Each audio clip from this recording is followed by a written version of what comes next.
Merci, professeur Hussein, merci, professeur Rez, pour votre présence. Et donc, je vais vous inviter à aller un peu vers le côté pratique et quitter tous les millions d'euros que Erin et Nordine nous ont promis. Donc, il y a toujours des millions d'euros qui nous encouragent pour s'ambitionner, mais ce n'est pas évident de réussir pour avoir un projet ni avoir assez d'argent pour mener sa recherche comme il se doit. Et donc, je vais être rapide et rester uniquement dans la pratique, donc, et vous donner une idée sur tout ce qu'on réalise au sein de notre laboratoire, mais vraiment très rapidement. Et donc, vous savez que pour les maladies rares, les prélèvements, la façon de faire les prélèvements et le moment de faire le prélèvement, ils sont très importants pour réussir le diagnostic et par la suite prendre en charge le patient. Donc, je vais commencer par une figure qui a été publiée dans un article et ça rapporte les causes qui sont incriminées chez les patients atteints des aciduries organiques ou des aminoacidopathie. Pourquoi ils ne prennent pas leur régime? Alors, ici, le traitement, c'est uniquement un régime bien déterminé.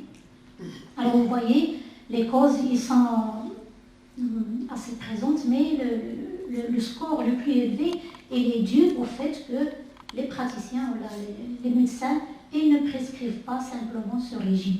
Et donc, qui est coupable ici, ce sont les praticiens, ce sont les cliniciens, et je m'excuse à tous les cliniciens et les praticiens, mais ces cliniciens ne sont pas vraiment coupables tout seuls, on est tous coupables avec eux, parce qu'ils doivent se baser sur un diagnostic pour pouvoir prescrire le traitement ou le régime lorsqu'il est approprié.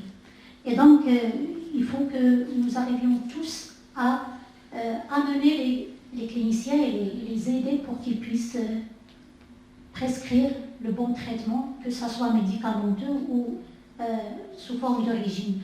Et donc, tenir en compte ou bien associer les symptômes chez les patients aux résultats des tests de routine, c'est-à-dire les tests basiques, que ce soit biochimique, hématologie, etc.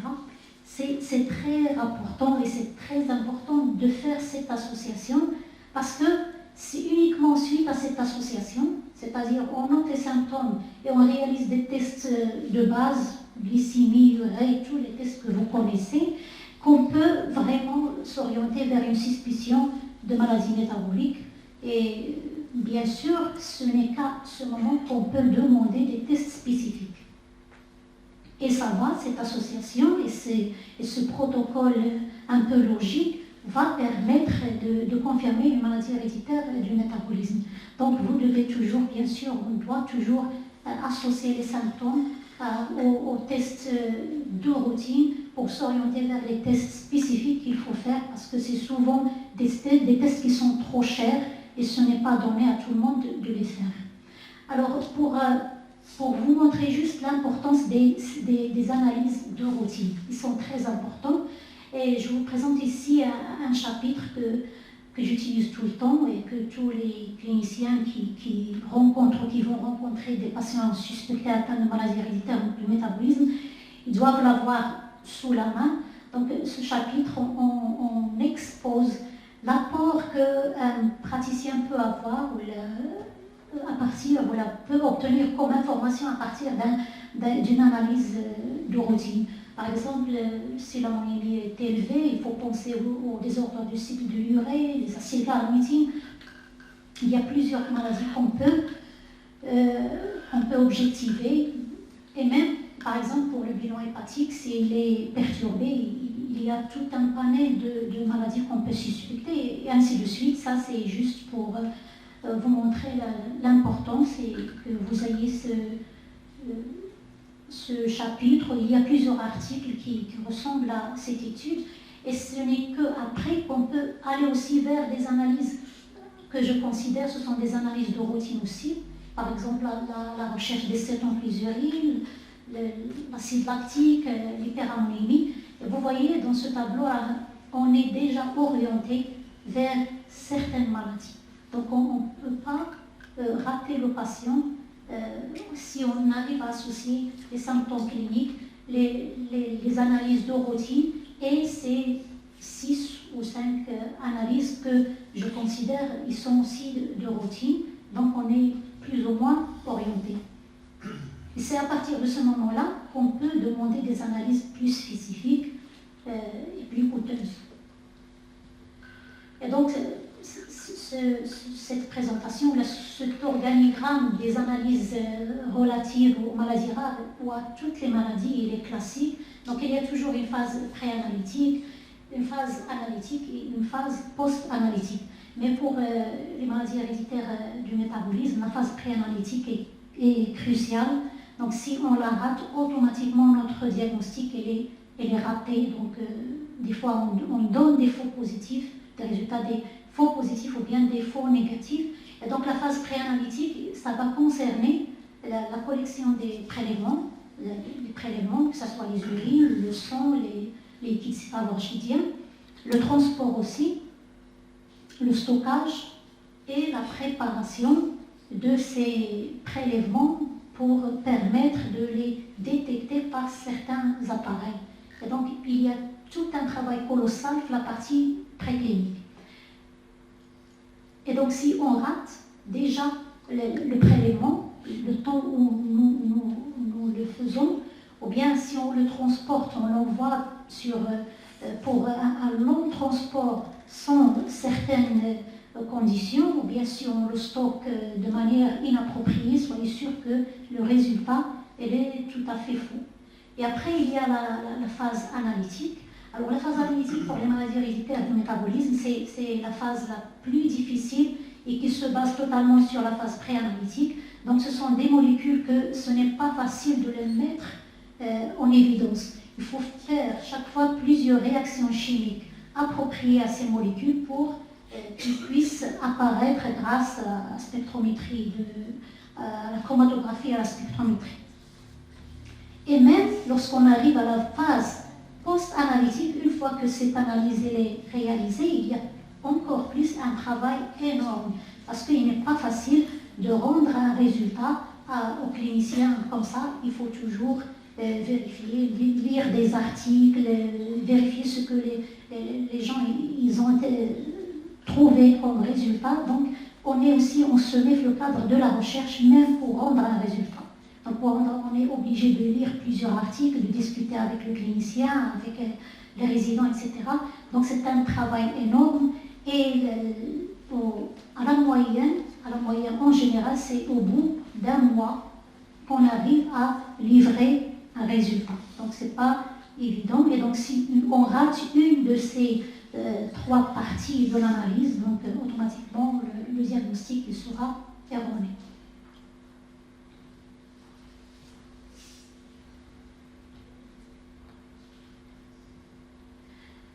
Et là, toujours la phase préanalytique, il y a plusieurs axes, plusieurs choses auxquelles il faut s'intéresser.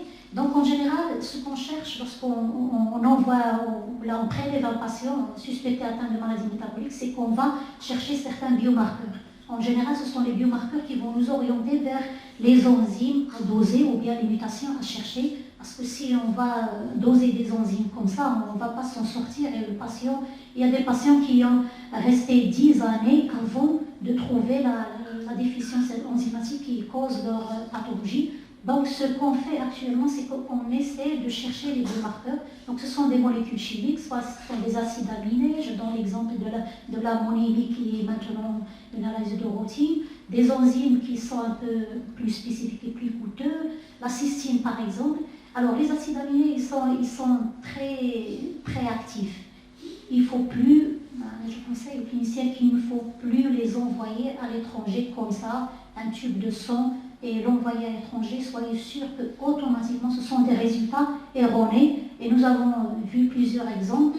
Des fois, on n'arrive jamais déjà à interpréter un résultat d'un screening pour les acides aminés qui nous revient de l'étranger. Et donc, on a tous eu cette expérience.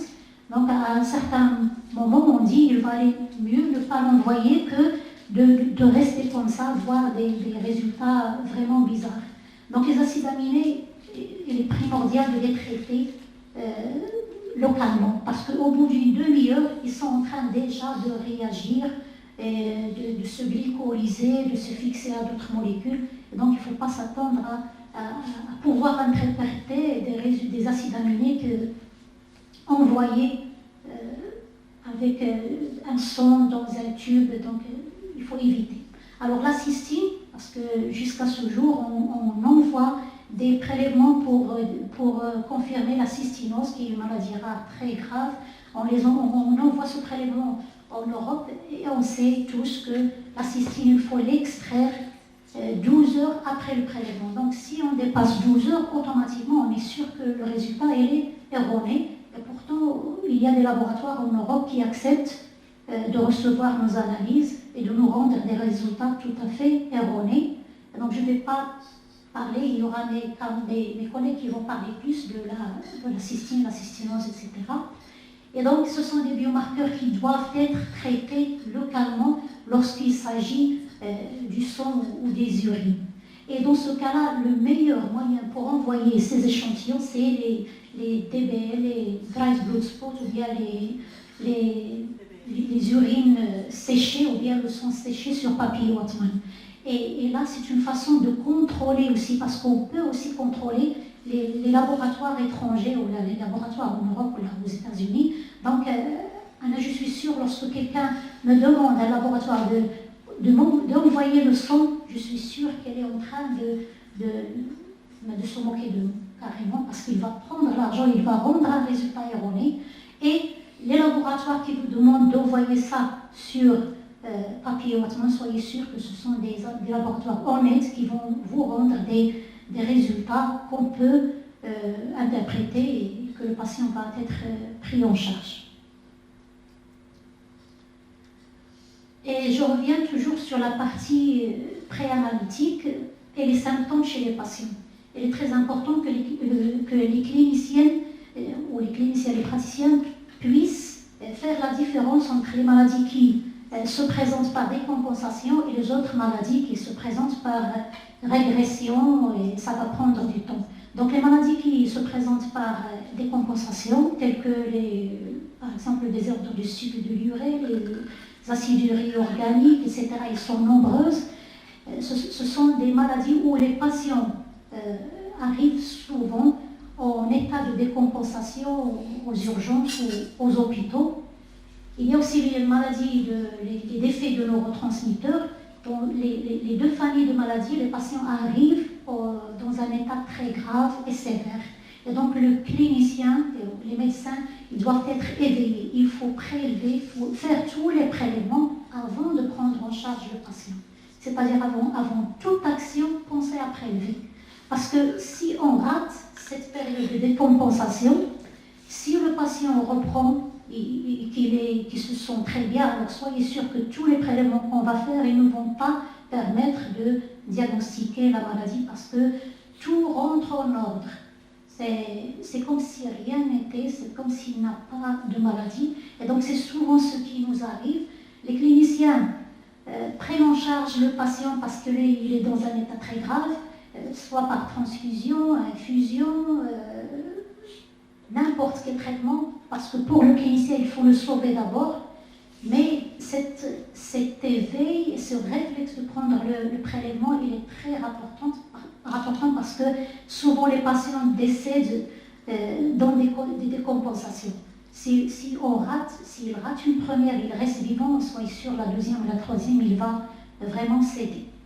Alors que pour les maladies qui sont causées par les molécules ou la non-dégradation des molécules complexes, telles que les maladies lysosomiales, on peut se permettre de prélever le patient à n'importe quel moment et bien sûr prendre en considération certaines conditions.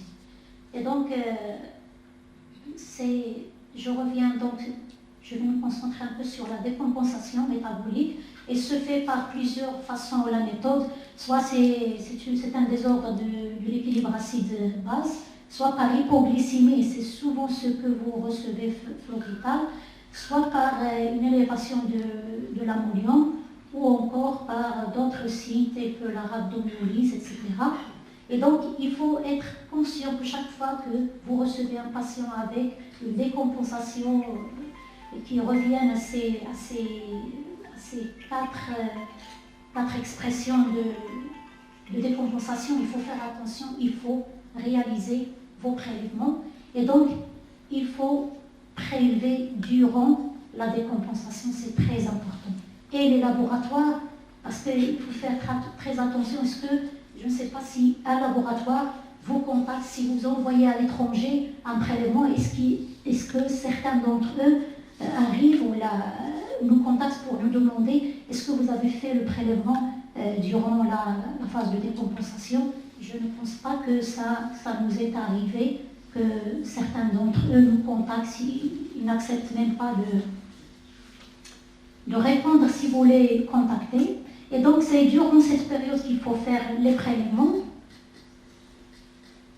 Avant de stabiliser le patient, c'est important. Donc faire tous les prélèvements, sonder les urines, etc. avant toute prise en charge, que ce soit supplémentation, transfusion ou infusion, c'est important. Et donc il faut prélever et penser aux différentes analyses qu'on fait, que ce soit les classiques ou bien les analyses spécialisées. Et donc, il faut penser à stocker assez de prélèvements, parce que c'est important, parce que les maladies rares, elle est très rare aussi qu'on tombe sur le diagnostic rapidement. Et donc, à chaque fois, on revient pour reprendre les anciens prélèvements et on refait d'autres analyses qu'on arrive à implémenter au sein des laboratoires. Et si le patient il est là, donc il pourra bénéficier du diagnostic, sinon ce sera le conseil génétique pour la famille. Et donc, toujours le cas du préanalytique, par exemple, ce sont souvent un exemple de patients que nous avons reçus de la réanimation. Et donc, le patient il était dans un état très sévère, hypotonie, hypoglycémie, donc tous les symptômes qui vont amener à ce que le patient décède rapidement. Et donc, le prélèvement, les urines ont été envoyées à notre laboratoire. Donc, on a fait toutes nos réactions chimiques et on a utilisé la spectrométrie, la chromatographie couplée à la spectrométrie de masse. C'est la dernière technique utilisée pour le diagnostic des maladies rares. Et ce que nous avons trouvé, c'est le 5-hydroxyméthyl de pyruvic acide. Alors, c'est un acide, et donc déjà le patient il a un acide au sein de son organisme, donc c'est une acidurie organique, mais ce n'est pas la cause de sa maladie, c'est une acidurie organique qu'il a gagnée durant son traitement. Donc ce produit est obtenu par oxydation du glucose, et automatiquement le glucose, c'est grâce à la perfusion qu'ont réalisé les médecins pour l'aider à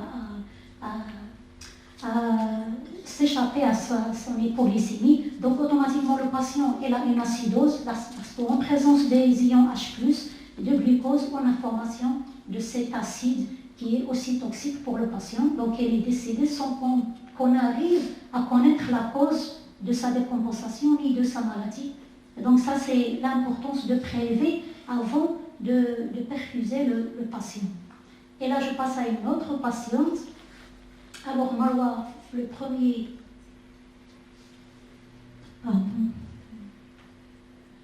Donc elle a fait une première décompensation, ou bien elle a été reçue une première fois à l'hôpital le 29 cette même année. Et donc elle a été stabilisée, donc on l'a perfusée pour améliorer son état d'hypoglycémie. Notre analyse a montré, et vous voyez toujours, c'est l'acide hydroxyméthyl de furoïque. Et donc, dès que je vois moi cet acide-là, je suis sûre que le patient il est sous perfusion, parce que souvent, ce n'est jamais décrit sur le banc de demande d'examen. Donc, elle a été mise sous sérum glucosé avant de faire son prélèvement, et automatiquement, on n'aura aucun résultat.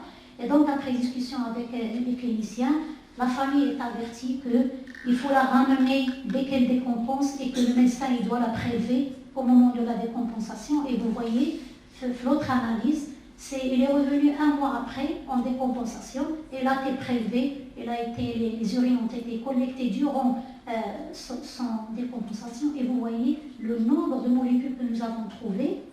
Donc c'est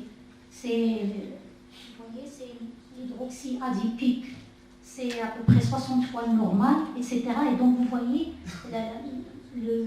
la concentration élevée de certains diacides, et automatiquement ces diacides ils nous orientent automatiquement vers une déficience de l'oxydation des acides gras. Et donc là, on connaît la cause de la décompensation et on connaît que cette petite patiente elle souffre d'un déficit de l'oxydation des acides gras.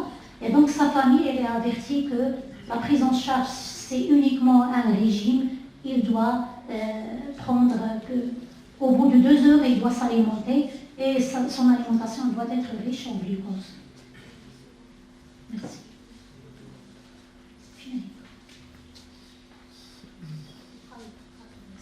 Et donc c'est ça la différence entre faire un prélèvement durant la décompensation ou bien le faire après la stabilisation du patient.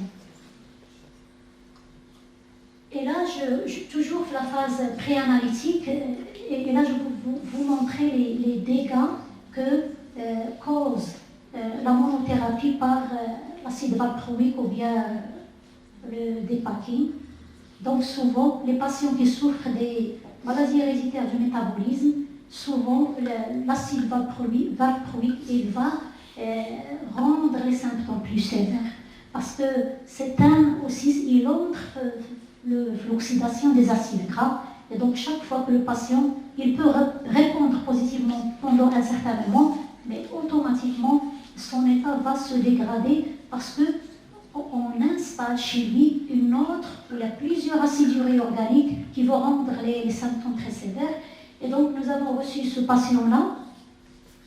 La première analyse, donc son état était très sévère, elle était en ionontologie. Et donc vous voyez, les molécules que nous avons détectées, ils sont des métabolistes de l'acide valproïque et automatiquement, le patient doit être switché sur un autre antiépileptique. Et donc ça, c'est la première analyse. Lorsqu'il est sous acide valproïque, on a uniquement des acides organiques qui dérivent de l'acide valproïque. Donc elle a été en abstention de l'acide valproïque, elle a été mise sur un autre antiépileptique Keppra. Et donc vous voyez, il y a d'autres molécules que nous avons détectées.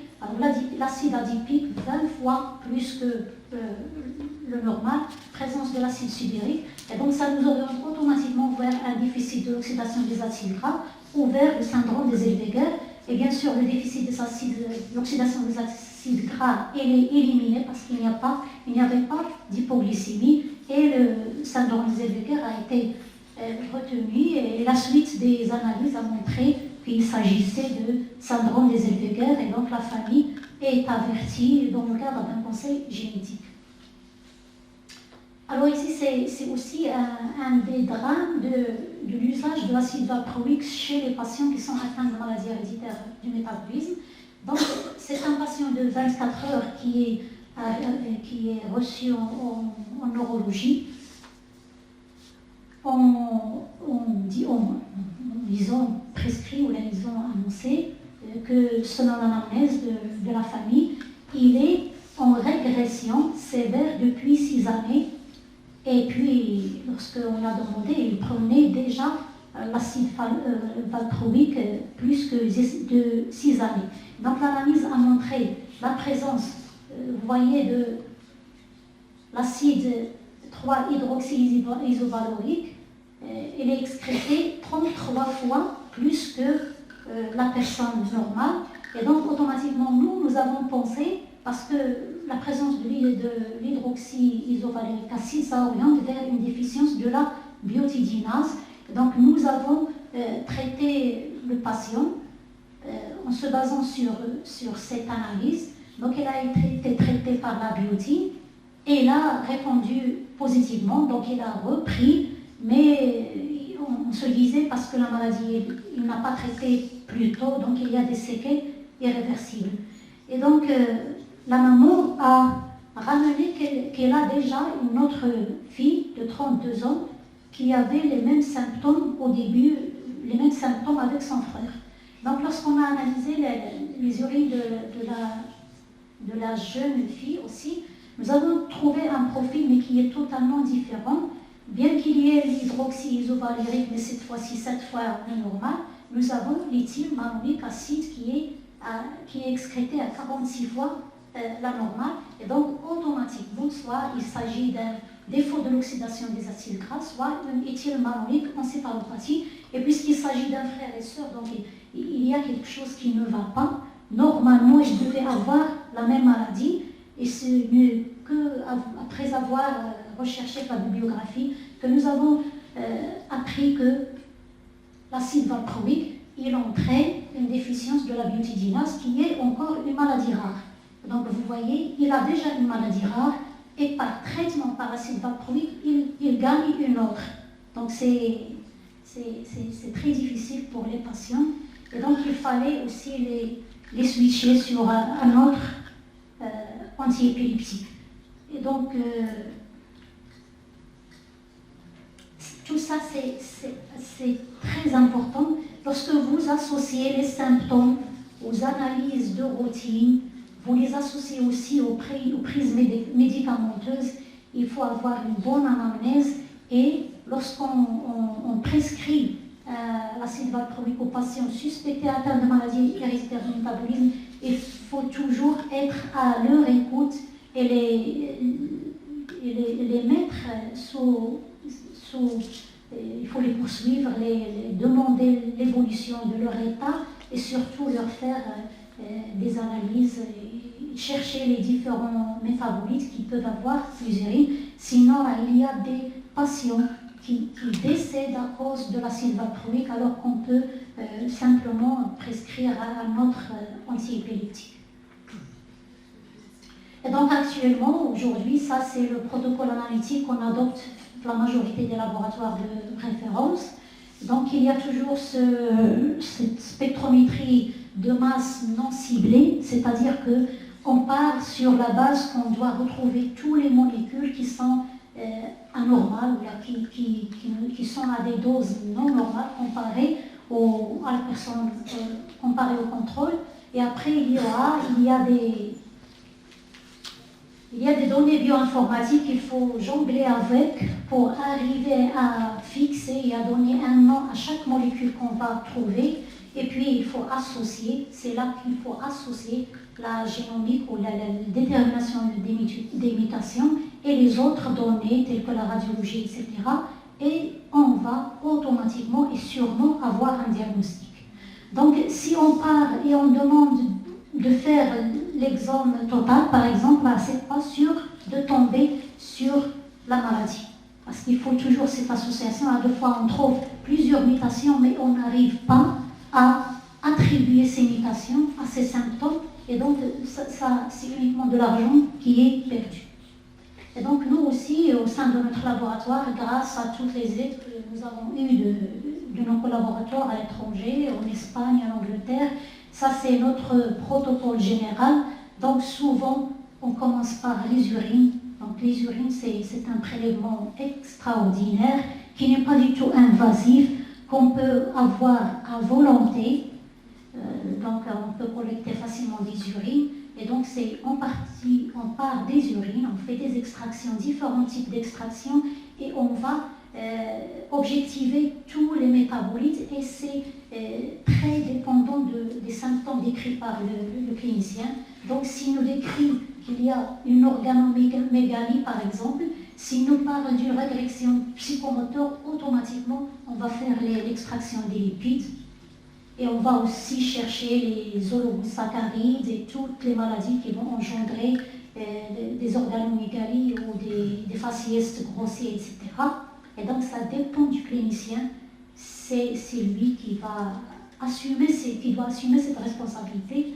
Parce que nous, si on reçoit une urine après des compensations ou une urine de la journée, etc., tout ce travail, il est perdu et donc on aura des faux résultats. Et donc ça, c'est notre protocole. C'est un travail énorme, mais il dépend totalement du prélèvement et des signes indiqués par notre patient. Et donc, vous voyez les différentes molécules qui sont incriminées. Ici, par exemple, ce sont les lipidoses. Donc, si le clinicien nous parle de régression psychomotrice, automatiquement, la chose la plus fréquente à laquelle on va penser, ce sont les sphingolipides. Et on va y travailler. Et ça, c'est un exemple de travail. Là, juste, c'est pour vous montrer l'intérêt des biomarqueurs. Alors, désormais, on ne peut plus demander un dosage enzymatique non guidé. Parce que là, il y a 200, des fois, là, il y a 200 enzymes. On peut penser à la déficience de 100 à 200 enzymes devant certains patients, ou là, devant certains symptômes, et on n'a pas le droit actuellement de demander à un patient de faire tel ou tel dosage directement. Alors, il faut chercher des biomarqueurs. Et donc ici, il y a un exemple du travail que nous réalisons, la routine, dans notre laboratoire. Et donc vous voyez, toutes les maladies, au moins les plus connues, celles qui ont des traitements qu'on peut avoir dans une même manipulation analytique.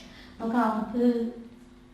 Voilà, par exemple, là, c'est profil de Fabry. Donc on est sûr, si on demande au patient d'aller doser l'enzyme responsable de la maladie de Fabry, elle sera déficiente. Donc il ne va pas perdre son argent.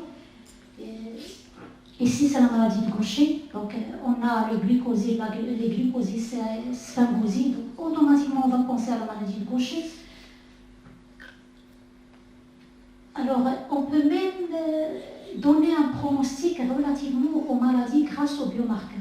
Il s'agit de la même maladie, mais l'une, ce sera Gaucher type 2, l'autre, c'est Gaucher type 1. On peut avoir une idée et on peut avoir un pronostic relativement au patient, comment il va répondre au traitement. Est-ce que ça vaut le coup qu'il prenne déjà ce traitement ou ce n'est pas la peine? Parce que s'il y a des atteintes neurologiques, il n'est pas du tout intéressant de prendre un traitement.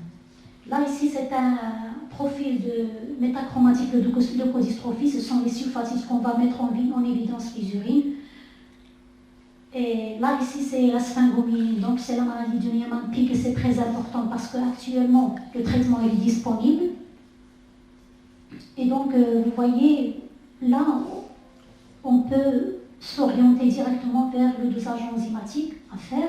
Et après, si on souhaite aller plus loin, on va utiliser la spectrométrie, la chromatographie couplée à la spectrométrie de masse, qui va nous donner exactement les biomarqueurs avec les molécules bien structurées, etc.